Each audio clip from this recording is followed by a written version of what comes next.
Agora, na Rádio Globo. Ronda 1100. Os principais fatos policiais do dia, com o maior repórter do rádio brasileiro.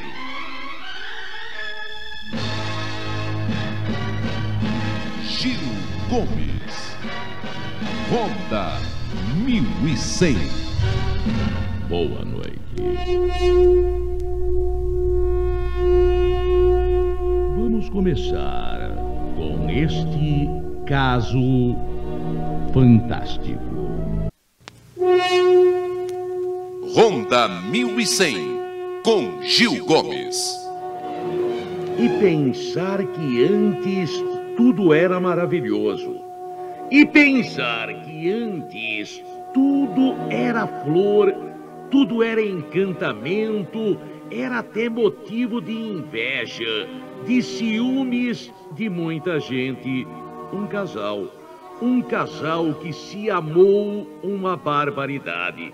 Um amor que nasceu cedo, um amor que nasceu criança. Maria Aparecida dos Santos Souza.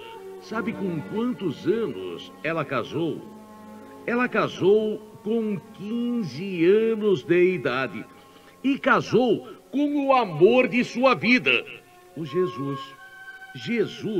Jesus Antônio de Souza também era um menino.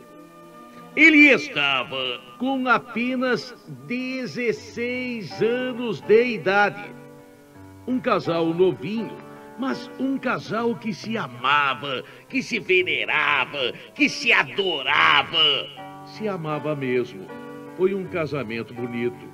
Todo mundo dizia, um nasceu para o outro.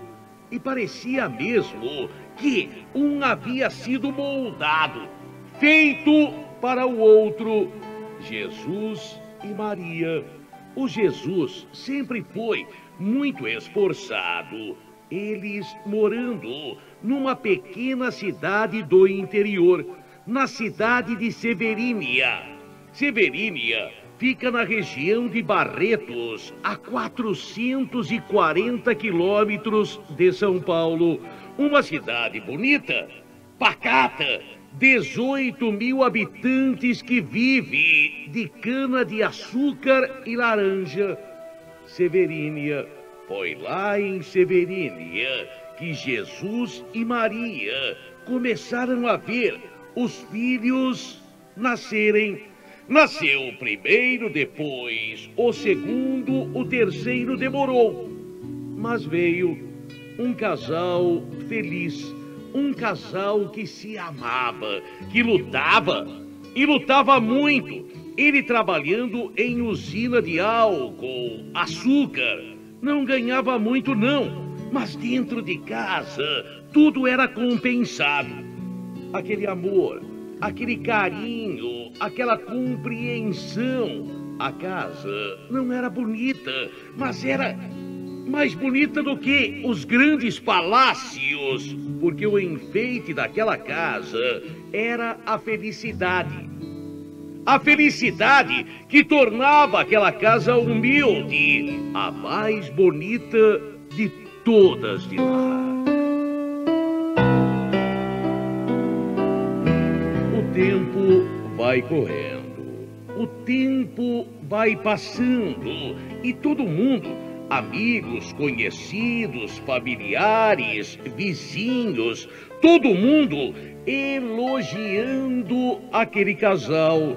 E também não era para menos. Marido e mulher, que bonito. Marido e mulher, não era aquele agarra-agarra, mas era aquele amor que se sentia no olhar. Era aquele amor que se sentia em qualquer gesto. Ele se dedicando de corpo e alma à família e ela também. E os filhos excelentes. O mais velho é o Anderson, que agora tem 16 anos de idade. Foram anos maravilhosos, anos de muito amor, de muito carinho, anos de felicidade.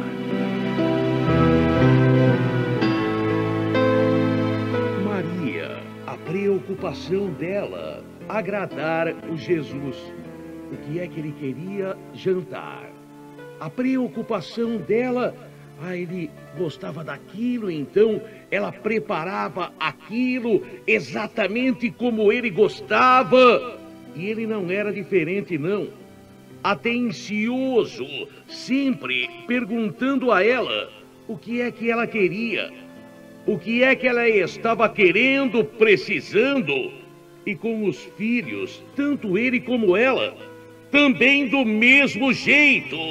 Assim era Maria, assim era Jesus, assim era este casal, assim era esta família feliz.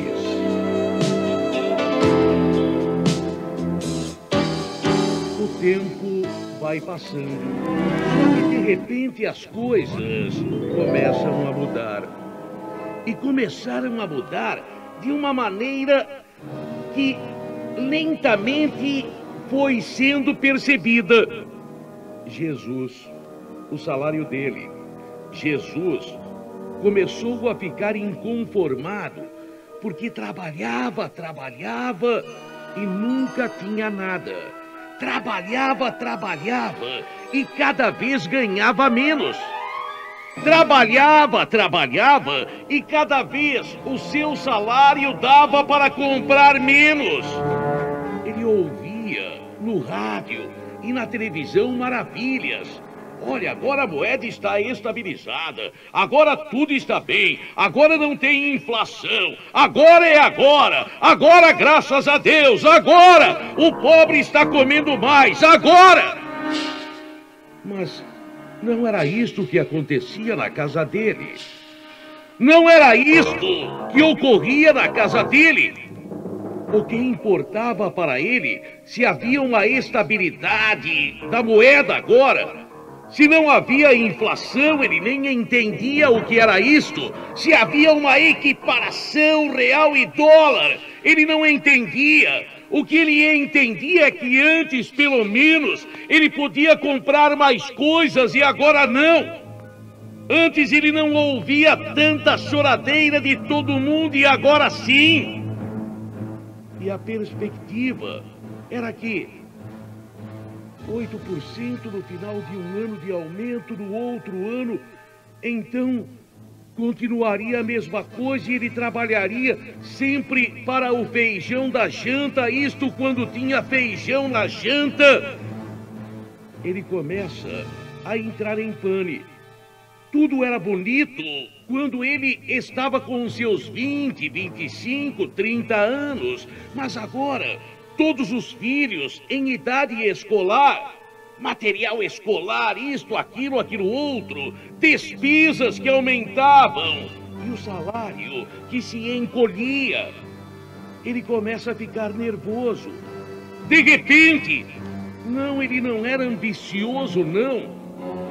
Ele não pretendia riquezas, não tinha sonho de riquezas, tinha sonho só de estabilidade. Sonho de paz e trabalho e ter um mínimo compatível para poder viver decentemente. Aliás, senhores, uma das grandes balelas, uma das grandes mentiras do Brasil é esse tal de salário mínimo. Porque o salário mínimo, segundo nossa Constituição, que é a nossa carta máxima, que todos nós devemos respeitar e respeitamos. O salário mínimo, em tese, é o seguinte: é o mínimo que um trabalhador deve ganhar para viver com decência e dignidade. E eles acham que R$120 por mês dão decência e dignidade a uma vida de um trabalhador. Decência, dignidade no coração, na mente, mas não na maneira de viver. Porque quem ganha 1, 2... Mas todo mundo sabe disto. E quantos Jesus existem por aí? E quantos estão perdendo de repente até aquele prazer pela vida? E quantos estão perdendo aquela vontade? Eu vou trabalhar, mas pelo menos no final do mês eu coloco comida dentro de casa, meus filhos comem, minha mulher pode me sorrir, eu posso comprar o mínimo necessário porque o resto eu tenho. Família, amor, dignidade, honra. Mas agora, ele começou, e daqui a um tempo, e depois, e aquele medo que assola todo brasileiro. Aquele medo que faz parte do cotidiano da minha vida, da sua vida, da nossa vida. Porque a gente lê o jornal, a gente ouve o rádio, a gente ouve o noticiário de televisão. E o que diz este noticiário? A crise, o desemprego, a indústria. E a gente tem medo. A gente tem medo do desemprego. A gente tem medo que o desemprego bata a nossa porta. Se trabalhando está ruim, se trabalhando está mal, imagine sem trabalho.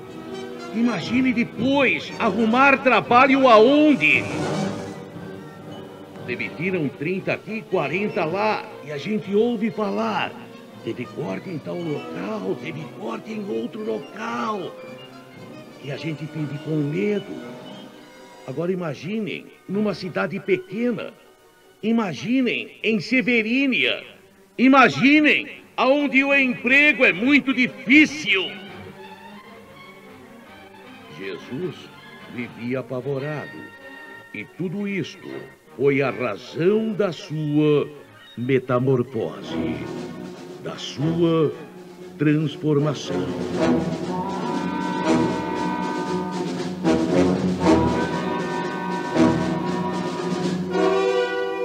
Ele começou lentamente a mudar. Nervosismo. Ele chegava em casa agora. Já não era mais o Jesus de antigamente. E nem mais encontrava a Maria de antes. A Maria agora tinha outras preocupações. O que é que ele gostava de comer? Antigamente ela perguntava para fazer, para preparar. Agora é o que é que podia comer. O que é que dava para comprar. Os problemas. Jesus, ele fica nervoso. Qualquer coisinha é motivo para ele explodir. E a mulher diz para ele: por que explodir com a gente? Por que explodir com sua mulher e com seus filhos? E quantas mulheres fazem essa pergunta? Se você tem problemas, por que explode dentro de casa com quem não tem nada a ver com isso? Porque você está explodindo comigo, não tenho nada que ver com isso. Mas se o homem pudesse analisar esse tipo de homem que explode dentro de casa, ele diria: vou explodir com quem? Vou xingar o patrão? Vou explodir com quem? Com o sistema econômico? Vou explodir com quem? Com o policial que está na esquina? Infelizmente, ele vai explodir com a pessoa errada. A mulher compreende. A mulher sabe por que aquilo está acontecendo. Mas ela também não tem culpa. Ela sabe que o marido é bom. Ela sabe que o marido é excelente pessoa, honesto, trabalhador, que gosta dela e da família dela, dos filhos. Mas ela sabe também que ele não deve, de repente, gritar por nada. Ela sabe o porquê daquilo e compreende, mas também, na primeira vez compreende, na segunda, na terceira, na quarta, ela grita também. E então ele grita daqui, e ela grita de lá, e então eles gritam. E então aquilo que era um lar começa a se transformar num poço de problemas apenas.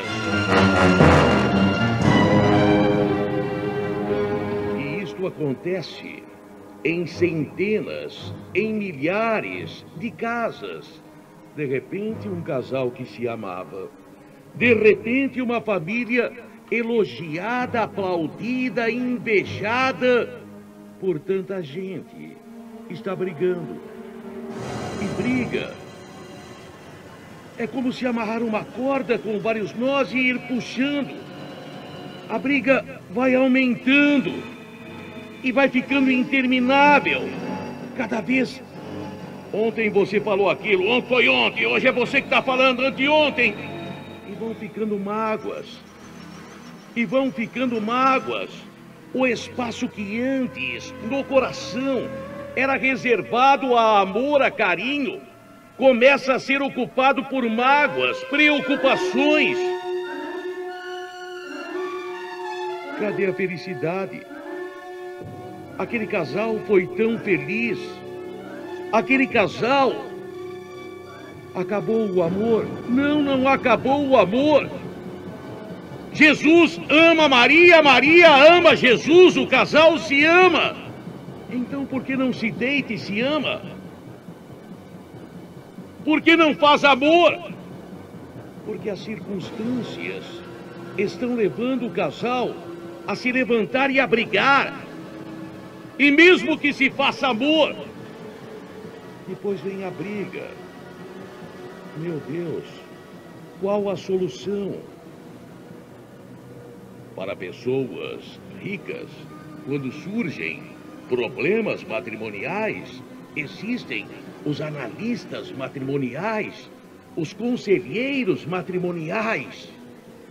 Mas quando acontece na periferia, aí é até pior, porque tem a vizinha que faz fofoca. Tem o outro amigo que está no bar. É igual o seguinte, estou aqui porque minha mulher não me compreende. Chego na minha casa, minha mulher fica falando que precisa disso, que precisa daquilo. Eu sei que precisa, mas não tenho, dá mais uma. E nesse dá mais uma vai faltar mais alguma coisa em casa, porque o que ele gasta com aquele mais uma, ele poderia comprar algo que não comprou. Não dava para comprar tudo.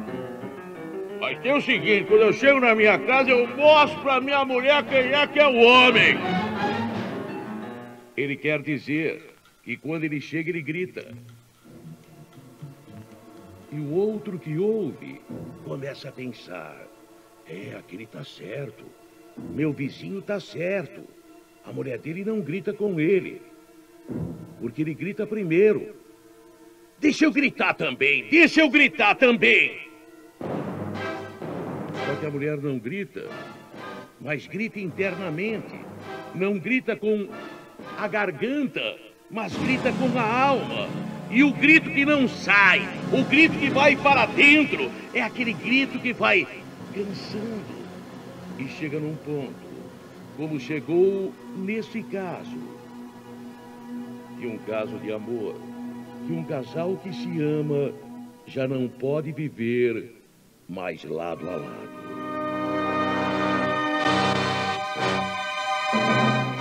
Jesus ama Maria. Maria ama Jesus. Mas Jesus não vive mais ao lado dela. E Maria não vive mais ao lado dele. Até as camas foram separadas. Maria, com as crianças, dorme no quarto. Jesus dorme na sala. É uma pequena casa, mas dividida. Jesus, às vezes, à noite levanta e quer ter Maria. Mas não. Ele só tem frustração, aquela porta fechada, aquela porta trancada. Então Jesus, no outro dia, chegar cedo em casa para quê? Ele chega mais tarde. Chegando tarde, a noite é menor. Chegando tarde, é menos tempo para ficar sozinho. Ele chega, a porta trancada do quarto, a janta na mesa para ele esquentar. Ele com raiva esquenta e deita. No fundo, talvez até vontade de fazer amor com Maria. Mas ele deita no sofá e passa raiva. Maria lá dentro também do quarto, talvez até com vontade de amar o Jesus. Mas como levantar da cama e ir ao encontro dele na sala, no sofá? Se ontem ele falou tanta besteira, se ontem ele falou tantas inverdades. Jesus ama Maria, mas vai se separar dela. Maria ama Jesus, mas não aguenta mais, não aguenta mais. Tanto que Maria conversa com a família, com os filhos. Maria que entra com um pedido de separação. Um casal novo. O casal está casado há 20 anos, mas casou muito cedo, muito jovem, lembram? Ela tinha 15, tem 35 agora, ele tinha 16. Tem 36 agora.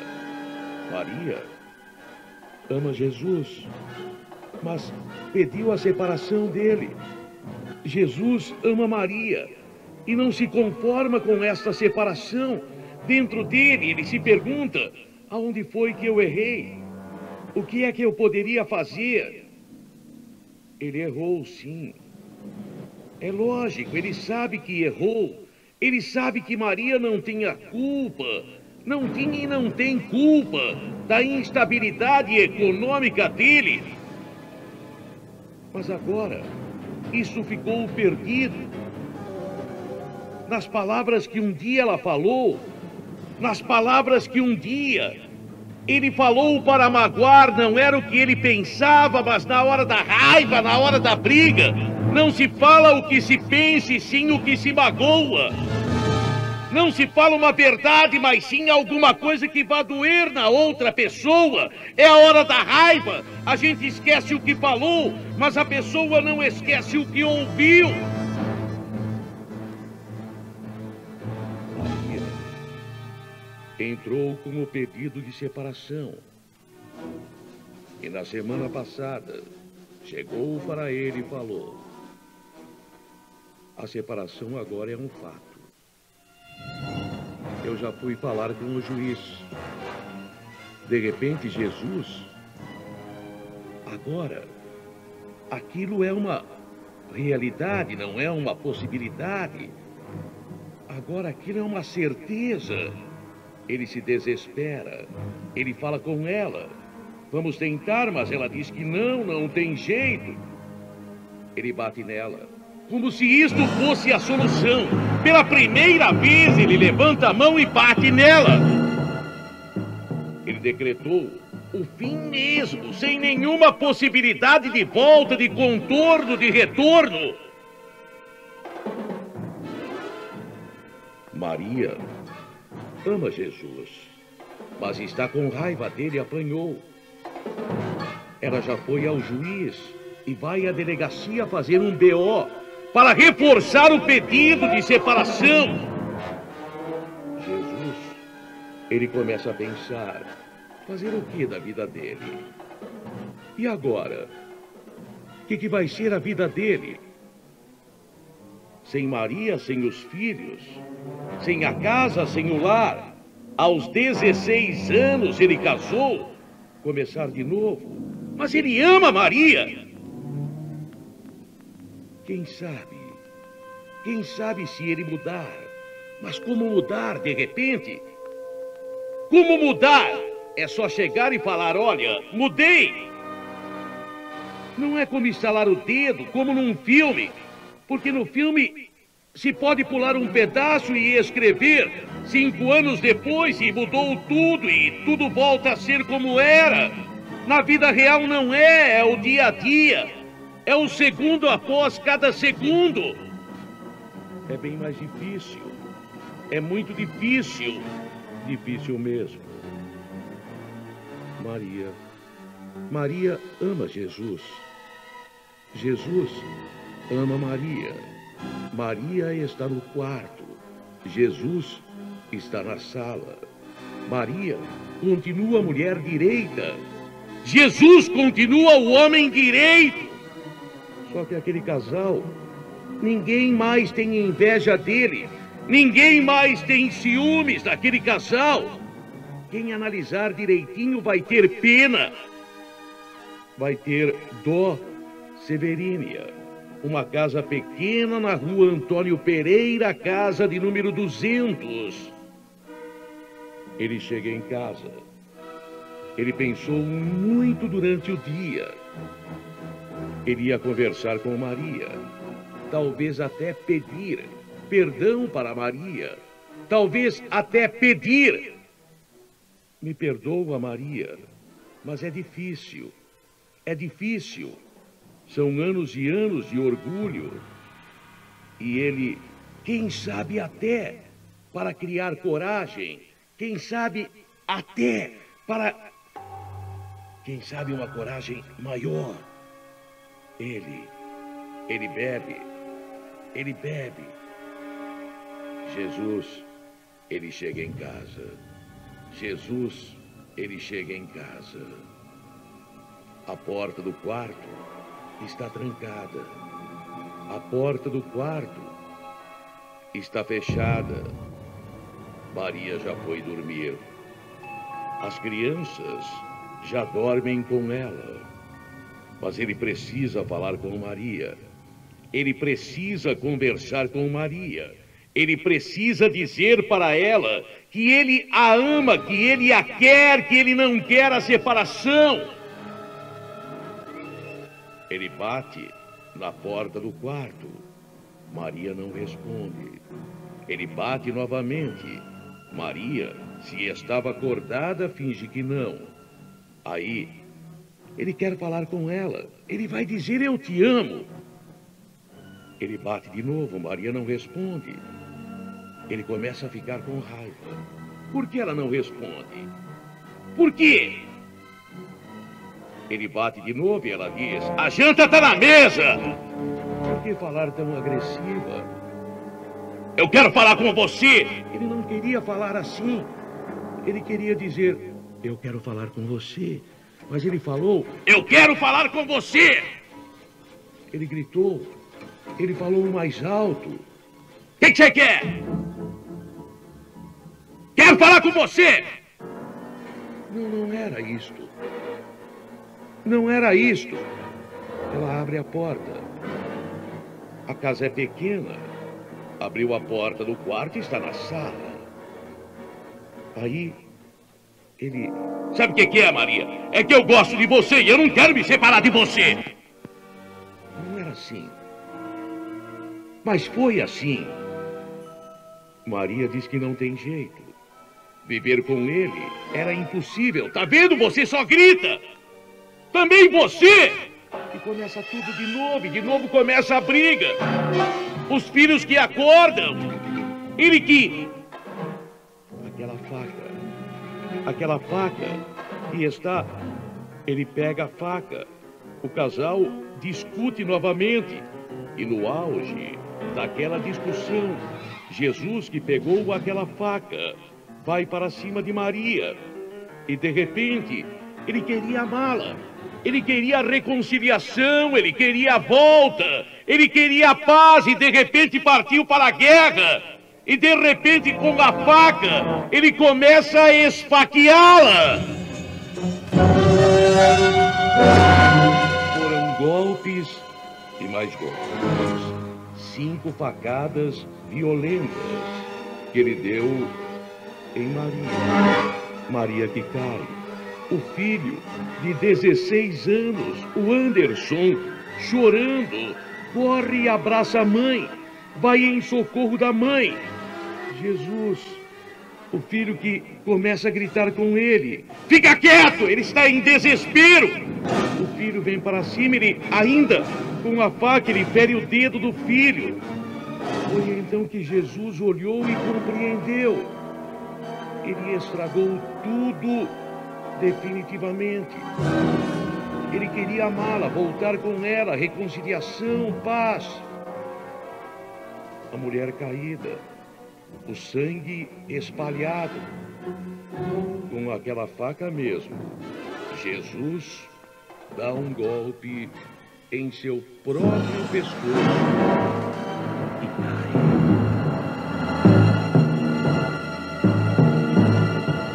O providenciou socorros. Maria e Jesus, Jesus e Maria foram socorridos na Santa Casa local. E ali os dois morreram. Filhos sem pai, sem mãe. A delegacia de Severínia, com o doutor Carlos Donizete Nogueira, registrou tudo. Jesus amava Maria. Maria amava Jesus. Jesus matou Maria.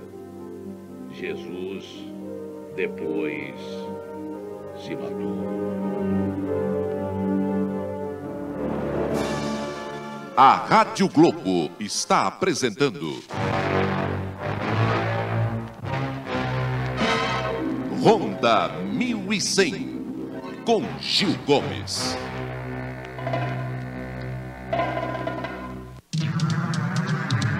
Fique na nossa, fique na Globo.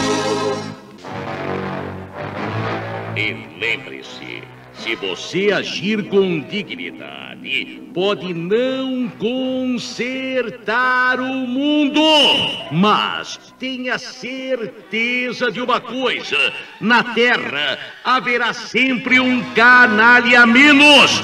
A sonoplastia foi de Onofre Favuto. No som, Amaury dos Santos, Edinaldo Alves e Marcelo Favuto. E ao final desta edição de notícias da Globo São Paulo, Gil Gomes lhes diz: bom dia.